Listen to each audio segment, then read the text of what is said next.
Welcome sa Recap Tube. Salamat sa mga walang sawang sumuporta sa ating channel, dahil sa inyo pagsusumikapan ko pang mag-upload araw-araw para sa inyo. Please like and subscribe. Maraming salamat po. Pagpapatuloy natin kung saan nakatanggap na naman ng masamang balita sa Yuaner sa kanyang pamilya, kaya labis na pag-aalala at galit na naman ang naramdaman nila. Pagkarinig sa balita, bumantong hininga si Yuaner at lumuhad sa harap ni Lujo. Master, hayaan niyo ako na ang humarap dito. Naiintindihan ni Lujo ang reaksyon ng kanyang disipulo, pamilya ni Yuaner ang sangkot, kaya't natural lamang na mag-alala siya. Gayunpaman, hindi agad pumayag si Lujo. Alam niyang mas may karanasan si Ming Xiyin sa ganitong mga sitwasyon, at mas mataas din ang kanyang cultivation, kaya't mas ligtas na siya ang mag-asikaso. Sa gitna ng kanilang usapan, dumating ang isang messenger bird. Yuaner.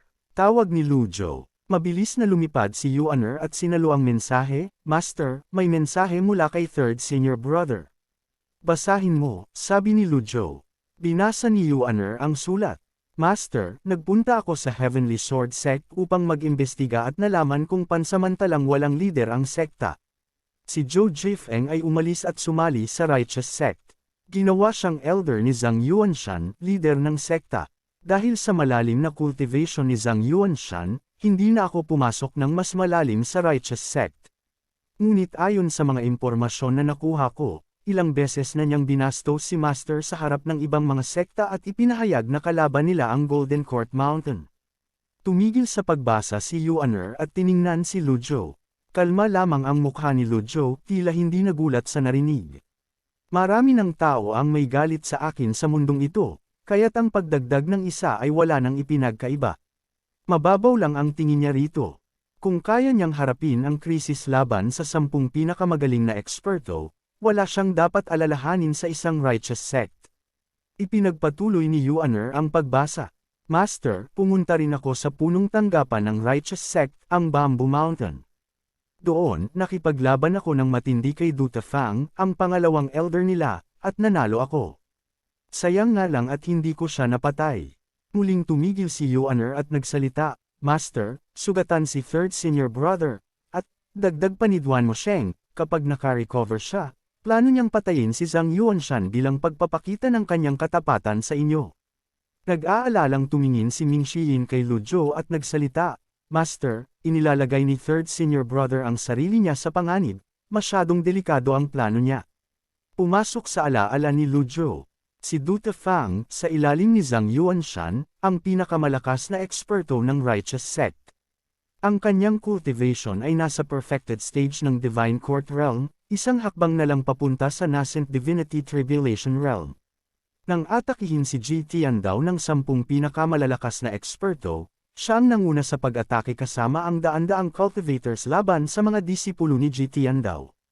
Labis na kinamumuhian ni Duan Mosheng ang taong ito. Ngunit tila sobrang delikado ng plano ni Duan Mosheng na patayin si Zhang Yuanshan. Habang hinihimas ang kanyang balbas, sinabi ni Lujo, mukhang simple si Old Third pero matapang, matalino, at may sariling diskarte. Si Zhang Yuanshan, ang pinuno ng Righteous Sect, ay nasa Nascent Divinity Tribulation Realm na ng ilang daang taon. Kahit pa nasa Divine Court Realm na ang third senior brother mo, mas mababa pa rin siya ng isang antas kay Zhang Yuanshan. Para na siyang naghahanap ng kapahamakan kung itutuloy niya ang plano. Bakit pa niya iyon binanggit? Tanong ni Little Yuaner. Sagot ni Ming Xiyin, katatapos lang umalis ni Zhao Yu. Gets ko na, ipinapakita ni third senior brother ang kanyang loyalty. Hehe. Tama ka, Master. Mukhang mas simple pa ako kumpara sa kanya. Oh, hindi lubos na naintindihan ni Little Yuaner ang sinabi ni Ming Xiyin. Wala na lang masabi si Lujo sa kahanginan ni Ming Xiyin. Sumagi na lang sa isip ni Lujo. Mukhang ang pagkakakilala ni Duan Mosheng kay Lujo ay nakabase pa rin sa imahe ni Ji Tiandao. Kung si Ji Tiandao pa ang narito, malamang na itulak niya si Duan Mosheng na ituloy ang delikadong misyon na iyon. Pero kahit na pumunta si Duan Mosheng, sigurado siyang uunahin ang sariling kaligtasan at magpapanggap na nasugatan. Kapag nagpatuloy ito, lalong lalalim ang hidwaan sa pagitan ng master at disipulo, na maaaring humantong sa pagkasira ng kanilang relasyon. Pagkatapos mag-isip ng sandali, sinabi ni Lu Zhou, Old Fourth, balak sana kitang pag-ayusin ang mga array ng Golden Court Mountain, dahil kayang pigilan ng mga barrier nito ang mga eksperto sa Nascent Divinity Tribulation Realm. Pero ngayon, may gagawin si Old Third, at gusto kong tulungan mo siya. Pagkatapos nito, manatili ka na sa bundok at mag-focus sa iyong cultivation. Ibibigay ko sa iyo ang lahat ng heaven grade na kayamanan. Kung hindi pa maayos ang mga barrier, malamang uudyo ka ng mga pinakamataas na disipulo ang mga Orthodox sects para muling atakihin ang Golden Court Mountain. At kahit ang mga Orthodox experts lang, sapat na para maging malaking problema kay Lu Zhou. Nang marinig ni Ming Xiyin ang sinabi ng kanyang master, hindi mapigil ang umangat ang isang malaking ngiti sa kanyang mukha. Sa sobrang saya, mabilis siyang lumuhad at sabik na sumagot, Oo, master. Puno ng determinasyon, idinagdag pa niya, susundin ko ang pinag-uutos niyo, master. Sa isip ni Ming Xiyin, ang pagkakataong ito ay hindi lamang isang biyaya kundi isang testamento sa pagtitiwala ng kanyang master.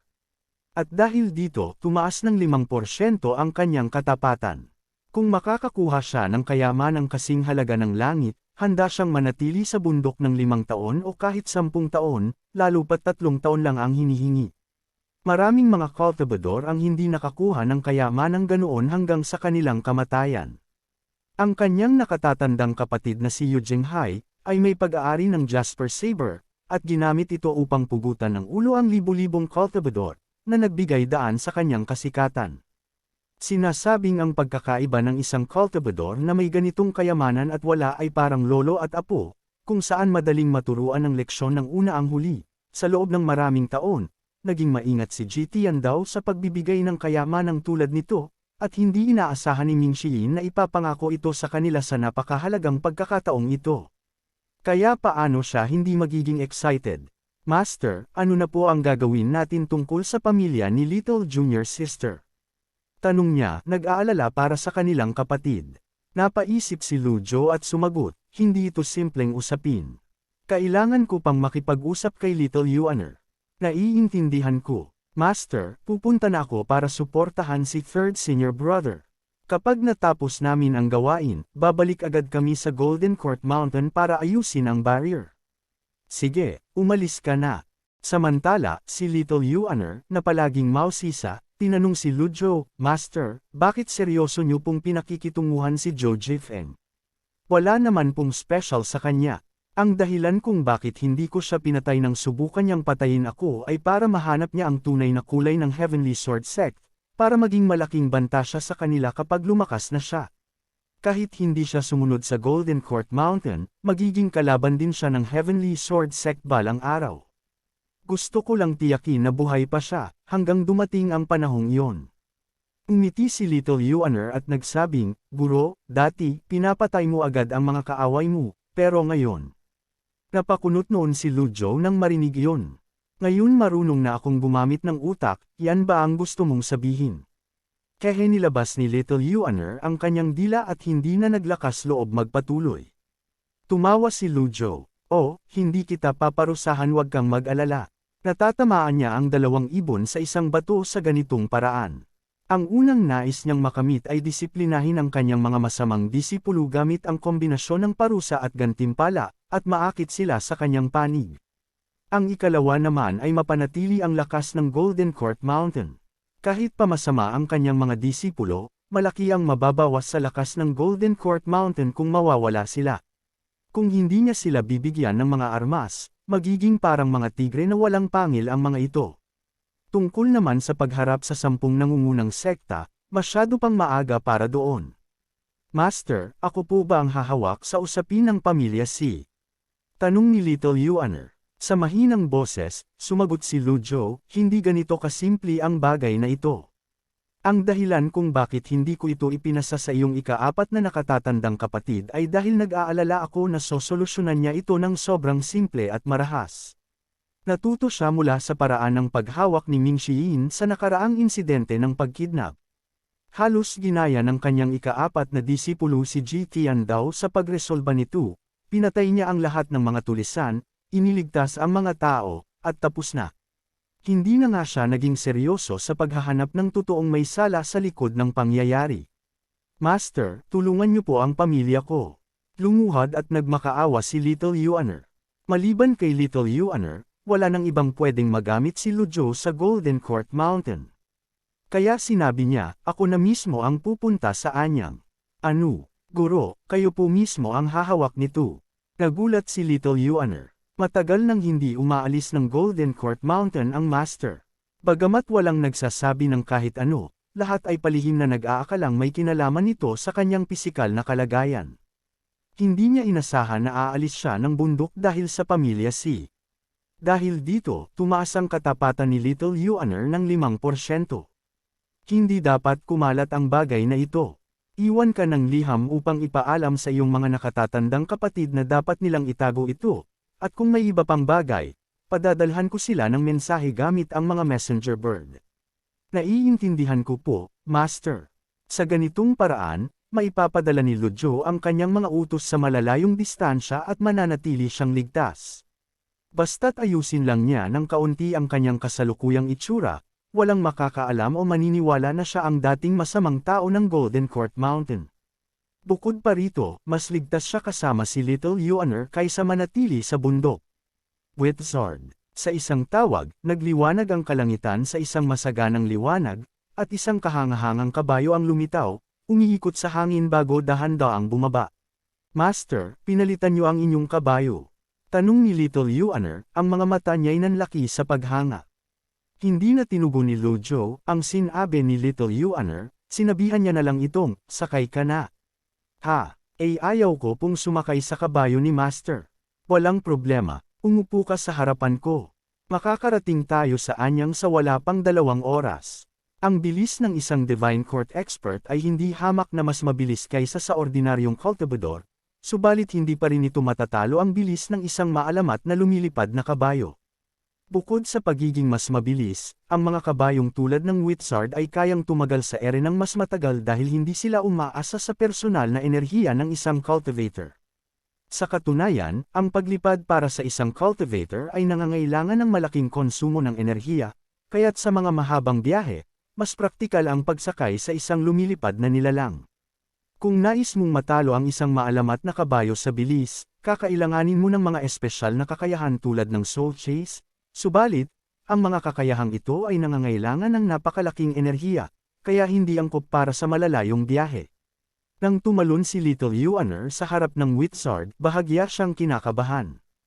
Ngunit ang kaba ay mabilis na napalitan ng paghanga. Ang lambot ng mga balahibo nito, at ang mga sungay nito, para bang kumikislap sa ilalim ng araw. Sabi niya sa sarili, may iba't ibang uri ng kabayo sa mundo ng cultivation. Ang mga karaniwang kabayo ay mabagal at higit na ginagamit sa paghila ng mga kargamento. Samantala, ang mga maalamat na kabayo tulad ng Wizard ay bihira at kadalasang makikita lamang sa mga pinakama-impluwensyang cultivation o mayayamang pamilya. Para sa isang cultivation, ang pagkakaroon ng isang maalamat na kabayo ay tanda ng tagumpay at prestihiyo. May kasabihan ang mga matatandang cultivation, kung wala kang maalamat na kabayo habang bata ka, malamang, hindi ka na magkakaroon nito kailanman. Ito'y isang pabirong komento, ngunit may katotohanan din, napakahirap ngang makakuha ng isang maalamat na kabayo. Hawak kang mabuti, utos ni Lujo habang itinaas ang kanyang kanang braso at ipinatong sa balikat ni Little Yuaner. Biglang lumundag si Wizard at nagsimulang lumipad, tumatapak sa mga ulap habang pumailan lang ito patungo sa kalangitan. Ang malakas nitong sigaw ay umalangaw sa buong Golden Court Mountain, nagpaalis ng mga ibon at mababanggas na hayop sa kanilang landas at habang sila ay nasa paglipad hindi inakala ni Lujo na di niya kakayanin ang bilis nito kaya ang mukha niya, na may halong pagsisisi at labas ang uhog sa kaba, habang nakahawak ng mahigpit kay Little Yuaner na para bang sanay na sa pagsakay ng ganitong kakaibang kabayo. Makalipas ang 2 oras na mabilis na paglipad, pinababa ni Lujo ang Wizard malapit sa pasukan ng anyang. Nang bumaba na sila napahawak ang isa niyang kamay sa pader, habang grabe ang panginginig ng kanyang buong katawan sa takot, na tila doon na siya babawian ng buhay. Nang tinignan niya si Little Yuaner tila masayang masaya pa ito habang hinihimas ang Wizard. Master, ang kabayong ito ay napakaganda. Maganda ba? Sabay tingin sa kabayo, napabulong na lang si Lujo sa kanyang sarili kakaibang batang ano maganda doon? Muntik na akong mamatay. Oo. Hindi pa ako nakakita ng ganitong kagandang kabayo. Sagot ni Little Yuaner na puno ng paghanga. Narito na tayo. Kailangan kong iligpit ang kabayo para hindi ito makaakit ng hindi kanais-nais na atensyon. Gayun din, espesyal ang iyong pananamit at aura, kaya kailangan mong magbago ng kaunti. Napansin niyang may ilang tao na nakatingin sa kanila, lalo na sa kanyang gandang kabayo. Bagaman hindi gaanong sikat si Little Yuaner kumpara sa kanyang mga nakatatandang kapatid sa mundo ng pagsasanay, may ilan pa rin na nakakakilala sa kanya. Dahil mag-iimbestiga sila sa pagkidnap ng pamilya Si, kailangan niyang itago ang kanyang pagkatao. Naiintindihan ko, guro. Agad niyang itinago ang kanyang aura, katulad ng kanyang guro. Pagkatapos, naglakad sila papunta sa isang kalapit na bahay at nagbihis ng kasuotan ng mga karaniwang tao. Mukha silang magka-grandfather at granddaughter. Hehe, guro, mas mukhang magsasaka ka na ngayon. Nakakalokong bulong ni Little Yuaner habang tumatawa. Walang anuman, sabi ni Lujo habang humihingi ng kamay. Mula ngayon, tayo'y magka-grandfather at apo. Naiintindihan ko, guro. Anong guro? Gusto mo bang tawagin na lolo? Lolo. Medyo nahihiya si Little Yuaner na tawaging lolo, ang kanyang guro. Ngunit hindi nagtagal at nagpa siya na ipagpatuloy ito. Lolo, mukhang mas matanda ka na ngayon. Medyo hindi makapaniwala si Lujo sa simula. Sa totoo lang, 28 taong gulang lang siya sa kanyang nakaraang buhay, at nakaramdam siya ng kaunting hiya na tawaging lolo. Pero hindi nagtagal, nasanay siya at unti-unting naging walang pakialam. Buti na lang may sistema akong pwedeng magpabata sa akin. Kung hindi, mas gugustuhin kong huwag maglakbay sa dimensyong ito. Pagpasok sa lungsod, nagtinginan si Lujo at Little Yuaner. Ang mga kalye ng anyang ay puno ng buhay, puno ng mga nagtatanghal, mga storyteller, at mga pwesto na nagbibenta ng iba't ibang bagay. Ang mga tunog ng tawanan at sigawan ay puno ng kasiyahan. Hindi ko inaasahan na ganito kasaganya ang anyang, papuri ni Lujo, habang tinitingnan ang mga nakalinya ng mga paninda. Dito, mukhang lahat ay may sariwang kakanin. Hehe, lolo, ang saya nito. Tumalon si Little Yuaner sa gitna ng tao at kumuha ng stick ng asukal mula sa isang pwesto. Teka, ang tamang tawag dito ay lollipop, di ba? Hoy, batang babae, hindi mo pa ako nababayaran. Sigaw ng vendor habang tumatakbo patungo sa kanya. Tumingon si Little Yuaner at sumigaw, umalis ka. Biyaya mo na tinikman ko ang iyong minatamis. Kung magsasalita ka pa, puputulan ko ang bibig mo. Nagtaka at nagulat ang nagtitinda. Hindi pa siya nakakita ng ganitong katinding batang babae. Yuaner. Tawag ni Lujo Lolo. Sa isang kisap mata, nagbago ang anyo ni Little Yuaner at naging maamo. Bayaran mo siya, sabi ni Lujo. Pero lolo, sobrang tapang niya. Nakikinig ako sayo at hindi ko siya binubugbog dahil doon, habang nakadikit ang labi ni Little Yuaner. Para bang siya'y nagmamakaawa, at binyantaan ng tindero, wag kang magsasalita, maniwala ka man o hindi papatayin kita, napailing na lang si Lujo. Alam niyang ang mga masamang disipulo ay tila sanay na sa pagnanakaw, kaya't hindi na nila alam ang mga pangunahing prinsipyo ng tamang pakikitungo at pakikisalamuha. Kailangan ko sila turuan ng dahan-dahan. Kung lahat ay magnanakaw tulad mo, sino ang gustong gumawa ng host na pinahirin ng minatamis? Wala nang magawa si Little Yuaner kundi bayaran ang nagtitinda. Ding! Nadisiplina mo si Little Yuaner at nakakuha ka ng 100 merit points. Habang naglalakad sila sa kalsada, nakita nila ang isang grupo ng mga kabataan na nagtipon-tipon sa unahan. Itinuro ni Lujo ang mga ito at sinabi, tumingin ka nga. Agad-agad, lolo. Talagang mahilig si Little Yuaner sa mga tao, kaya agad siyang sumulong. Ngunit sobrang siksikan kaya hindi siya makadaan, dahil sa maliit ang pasensya ni Little Yuaner, walang babala sinipa niya ng napakalakas ang kinakatayuan niya sanhi ng pagkawasak ng kalsada at pagkagulat ng mga tao sa paligid niya. Umalis kayo dyan, sigaw niya, natatakot sa kanyang matinding lakas, humakbang paatras ang mga lalaking nasa tabi niya. Isang body temperang expert, nakapagpabutos siya sa lupa. Sigurado akong siya ay nasa ikalimang antas ng body temperang. Diyos ko, bata pa siya. Bakit ganito siya kalakas? Nahati ang crowd sa gitna, nagbigay daan para sa kanya. Bahagyang umiling at natameme si Lujo nang makita ito. Mukhang mas matindi ang ugali ni Little Yuaner kumpara noong siya ay nasa bundok. Hindi nakapagtataka na laging gustong umalis ng grupo ng mga masamang disipulo mula sa Golden Court Mountain upang magsagawa ng mga gawain, dahil mas malaya at komportable ang lumabas kaysa manatili sa bundok. Habang nahahati ang crowd, nakita ni Little Yuaner kung ano ang nakakahikayat sa maraming tao. May isang mesa na may 3 lalaking nakaupo, bawat isa ay may espada sa kanilang likod. Tumingin ang mga lalaking kay Little Yuaner at tumanggo ng aprobado, hindi masama. Little girl, nandito ka ba para sumali sa aming sekta? Tanong ng isang lalaki na tila di nila alam ang pagkakilanlan ni Little Yuaner. Ano? Sagot ni Little Yuaner. May kamanghamanghang pundasyon ka, at ang sipa kanina ay nagpapakita na ang iyong antas ng pagsasanay ay nasa ika-5 antas ng body temperang realm. Kaya, magparehistro ka na. Mula ngayon, magiging miyembro ka na ng Asher Dragon Association sa Anyang, sabi ng lalaki. Kailan ko sinabi na gusto kong sumali sa inyong nakakadiring Dragon Association? Tugon ni Little Yuaner. May tapang ka, little girl. Paano mo maaring insultuhan ang Asher Dragon Association?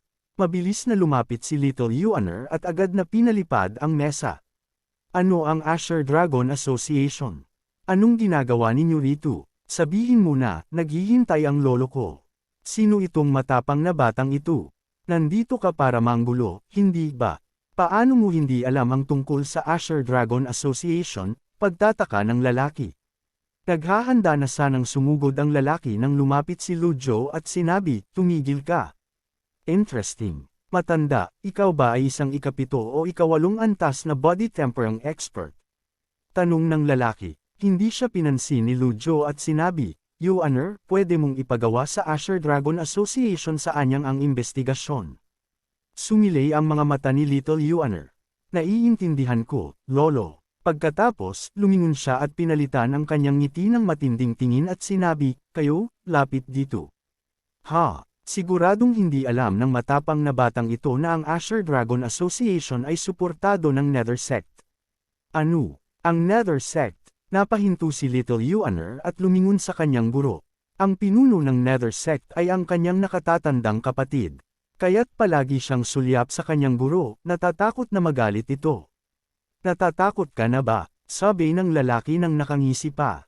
Bahagyang nakakunot ang noo ni Lujo nang tumingin siya sa lalaki at tinanong, sinabi mo bang ang Asher Dragon Association ay suportado ng Nether Sect? Eksakto, tugon ng hangal na may mayabang na boses. Ang Nether Sect ay itinuturing na pinakamalaking sekta sa mundo ng mga cultivador ngayon, may 10,000 miyembro. Naging takot ito ng mga ortodoksong sekta, at karaniwang kaaway ng lahat ng ortodoksong cultivador sa mundo. Hindi inaasahan na ang isang bagay na kinamumuhian ng marami ay walang takot at lantaran pang nagre-recruit ng mga bagong miyembro. Matanda, sabi ng hangal na may pang-insulto, mukhang maganda ang dating mo sa akin. Sumali ka sa amin at maging kusinero. Magiging maayos ang pagkain at inumin mo, at ang Asher Dragon Association ang magbibigay sa iyo ng proteksyon. Sabay tingin kay Little Yuaner. Ito ba ang apo mo, matanda? Aba, mas malaki ang potensyal niya kaysa sa iyo, at maganda pa siya. Pero pwede kong kausapin ang pinuno namin at sabay namin kayong tatanggapin, sabi ng isang hangal na may tusong ngiti. Hindi nagsasalita si Master. Sa tingin ko galit siya ngayon.